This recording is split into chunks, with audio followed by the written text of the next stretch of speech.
Setelah meminum pil, keadaan Laksamana Yan pulih dengan kecepatan yang terlihat dengan mata telanjang. Dan segera dia berdiri, mengerutkan kening, dan buru-buru berterima kasih kepada Feng Tianxing. Terima kasih, Laksamana Feng. Laksamana Yan tahu betapa parahnya dia terluka. Bahkan jika dia pulih dengan tubuh iblis, itu akan memakan waktu setidaknya setengah bulan. Tapi sekarang, sejak dia meminum ramuan itu, dia pulih dalam waktu kurang dari setengah saat. Jika bukan karena efek ramuan itu, Laksamana Yan tidak akan mempercayainya. Ketika dia kembali dari kekalahan, alih-alih menyalahkan Feng Tianxing, dia mengambil inisiatif untuk menyembuhkan lukanya.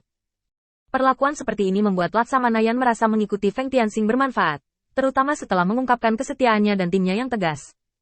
Laksamana Feng, bawahan bertanggung jawab atas kekalahan ini. Tolong minta Laksamana Feng untuk menyerah.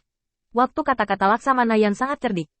Pada saat ini, Feng Tianxing dan Mi telah memanggil terlalu banyak orang. Hanya Jiang dan Xie Ming, dua kroni, yang berada di samping, dan sisanya hanya dua tentara iblis yang tidak penting. Ada sedikit orang berinisiatif untuk mengakui kesalahan Anda, dan utamakan sikap yang benar. Jika ada terlalu banyak orang, Laksamana Yan akan mengatakan ini lagi. Bahkan jika Feng Tianxing ingin melepaskannya, dia pasti akan banyak bicara. Perilaku seperti itu secara alami dapat dimengerti.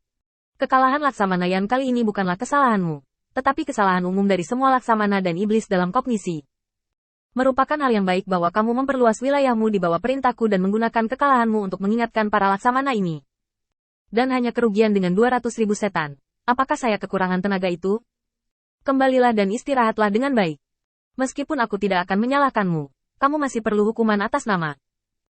Aku akan memberimu pengaturan khusus besok. Kamu pergi ke perbatasan dulu, dan kirim orang ke garnison bersamamu. Tapi jangan biarkan kekosongan memanfaatkannya. Setelah selesai berbicara, Laksamana Yan sangat gembira, dan buru-buru berangkat ke yurisdiksi, bersiap untuk melawan Void.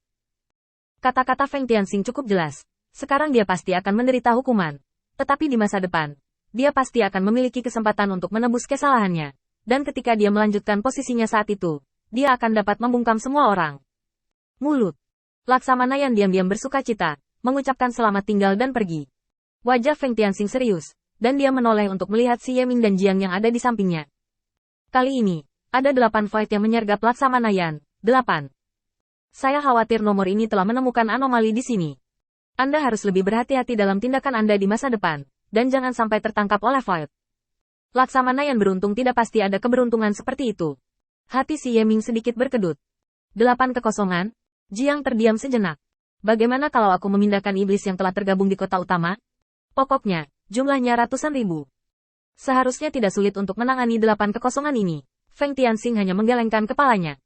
Tidak, 6 dari 8 rongga ini berada di tingkat pertama divisi saya, yang tidak cukup. 2 sisanya berada di antara tingkat kedua dan ketiga.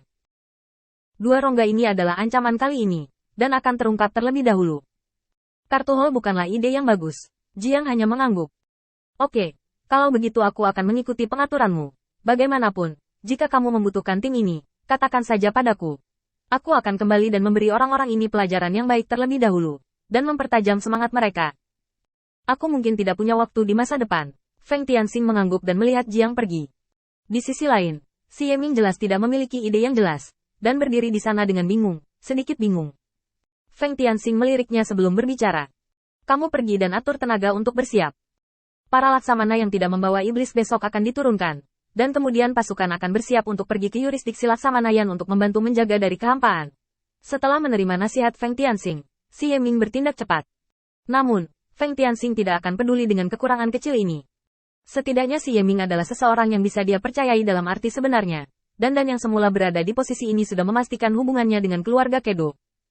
Tidak mungkin melakukan sesuatu untuk diri sendiri. Lagi pula, dia bukanlah seseorang yang bisa dipercaya sepenuhnya oleh Feng Tianxing. Bahkan jika penampilan Xie Ming tidak sebaik dia sekarang, Xie Ming tidak akan disingkirkan. Inilah perbedaan perlakuan yang dibawa oleh kepercayaan atau tidak.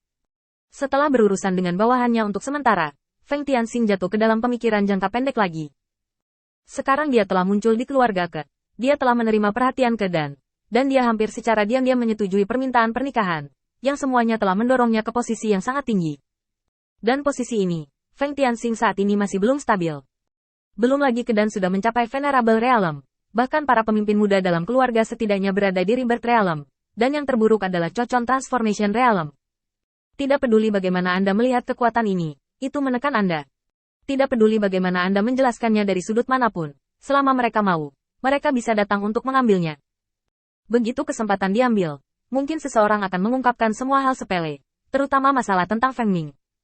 Setelah berpikir sejenak, Feng Tianxing memutuskan untuk menurunkan status dan reputasinya, dan cara termudah adalah menderita kekalahan lagi. Biarkan tim yang saya pimpin secara pribadi kalah, dan kemudian biarkan Kedan menyebarkan berita. Meskipun reputasi saya akan rusak, saya dapat menghindari terlihat oleh generasi muda dari keluarga besar itu, dan saya dapat mengembangkan kehidupan baru dengan ketenangan pikiran. Periode waktu.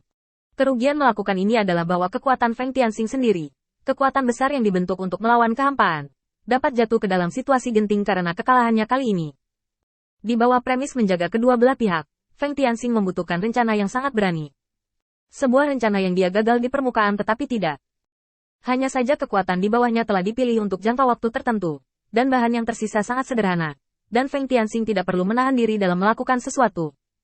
Setelah beberapa pengambilan keputusan, hari berikutnya datang dalam sekejap mata. Feng Tianxing memanggil sekelompok laksamana yang telah menunggu di luar saat langit semakin cerah.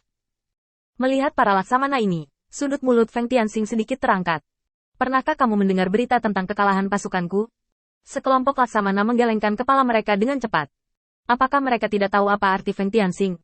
Beberapa waktu lalu, saya langsung membunuh orang di kota utama, tapi sekarang hanya berpindah tempat, dan itu bukan pengganti Feng Tianxing. Mereka masih tahu apa yang harus mereka katakan dan apa yang harus mereka lakukan. Saya belum pernah mendengarnya. Saya hanya tahu bahwa ada 7 rongga yang menyerang. Ini merupakan ancaman besar bagi kami.